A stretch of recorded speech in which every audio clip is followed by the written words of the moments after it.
Okay, so today's lesson is going to be about density. There are a couple of notes in your handouts, but there's some additional things that I wanted to make sure that you get written down. So you might need to grab an extra piece of paper or something to accommodate your notes. The first thing that I want to talk about is units with area and density. Okay, so if we have an area, obviously we're going to have a length times a width, and most of the time you're going to be measuring the length times the width in the same units, okay?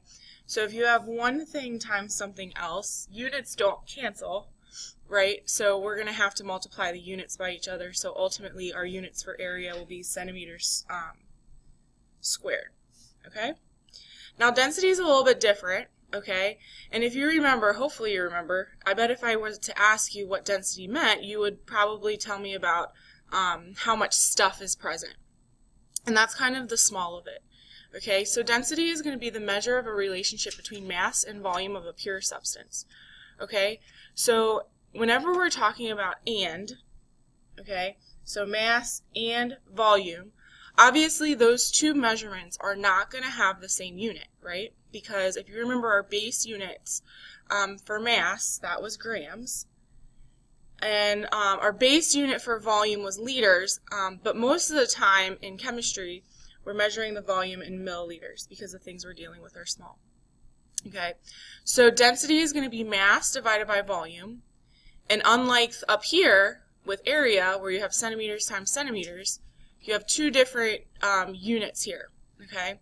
So they're not going to cancel.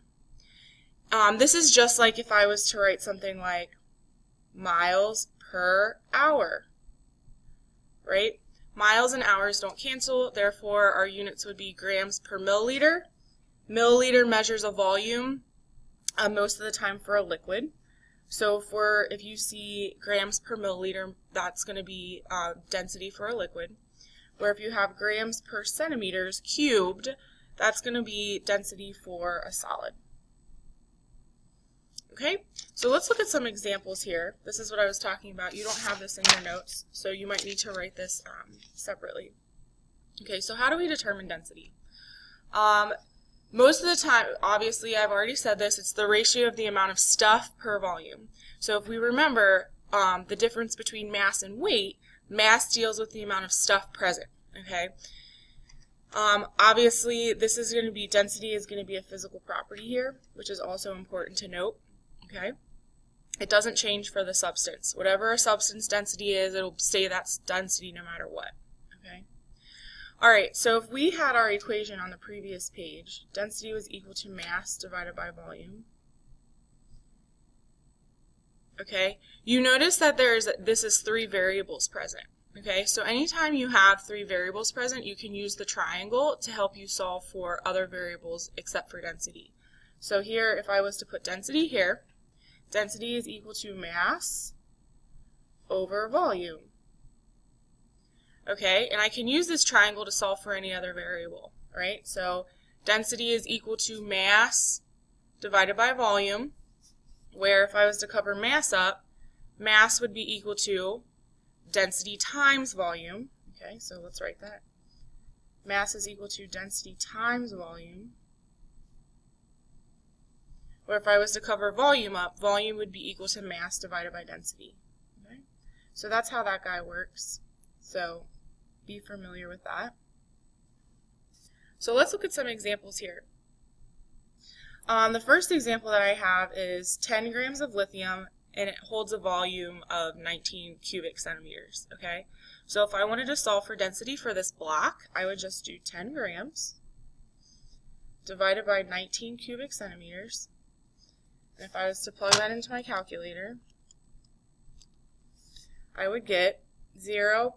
And notice that the 10 unfortunately only gives me one sig fig, so it would be 0.5. Units don't cancel, so it would be grams per cubic centimeter.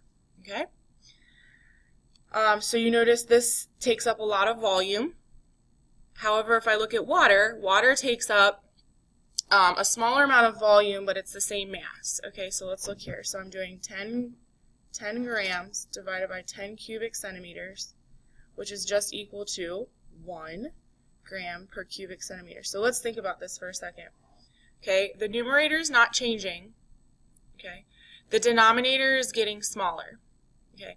Now, if you remember your mathematical relationships for a fraction, whenever you make the denominator smaller, your answer becomes bigger. Okay. It's just the mathematical relationship. So make sure you're paying attention to that as well. All right. And then the last one is lead. Again, we have a 10-gram lead block. But this time it's only taking up 88 cubic centimeters, 0.88 cubic centimeters. So if I was to plug that into my calculator, with one significant figure, I get in my calculator this number. Let me write it down here so you can see it. 363. But I only need one sig fig because of the 10. Okay, so I only need a spot here. This does not round this up, so this becomes 10 grams per cubic centimeter. Okay, so what is this showing me? This is showing me that each lithium, water, and lead all have the same mass, but you'll notice that their mass doesn't take up the same space, which means that their density is increasing. Okay, so lead actually has more mass per the amount of space that it has. Okay, so that's density. You will need to be able to go from any one of these three variables and solve for density, mass, or volume. I think that's it. Thanks, guys.